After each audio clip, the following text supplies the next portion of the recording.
Indonesia سمیت for asset کے دیگر ممالک کے مختلف علاقوں میں ہونے والی شدید بارشوں کے سبب سیلابی صورتحال پیدا ہو چکی ہے، جہاں متعدد علاقے زیر آب آ چکے ہیں۔ اس کے سبب کئی علاقہ مکین پریشانیوں مشکلات کا شکار ہیں۔ دعوت اسلامی کے شعبہ FGRF کے تحت دکھیاری امت کی خیر خواہی کے لیے امدادی کاموں کا سلسلہ شروع کر دیا گیا ہے۔ 29 اور 30 نومبر 2025 کو انڈونیشیا کے شہر پیڈی جایا اور مروڈو کے اطراف علاقوں کا FGRF ذمہ دار اسلامی بھائیوں نے وزٹ کیا اور متاثرین سے ملاقات کر کے ان میں راشن و اشیاء ضروریہ تقسیم کی۔ اس موقع پر مقامی عاشقان رسول نے دعوت اسلامی کے شعبہ FGRF کی خدمات کو سراہتے ہوئے نیک تمناؤں کا اظہار کیا اور دعاؤں سے بھی نوازا۔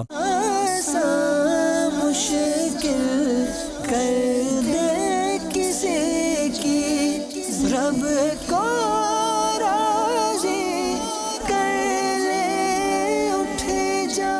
مدنی چینل کے ناظرین، دعوت اسلامی کا شعبہ FGRF وقتاً فوقتاً دنیا کے مختلف مقامات پر فلاحی و امدادی کاموں کو سر انجام دیتا ہے۔ آپ بھی ان دینی و فلاحی کاموں میں دعوت اسلامی کا ساتھ دیجیے اور اجر و ثواب پائیے۔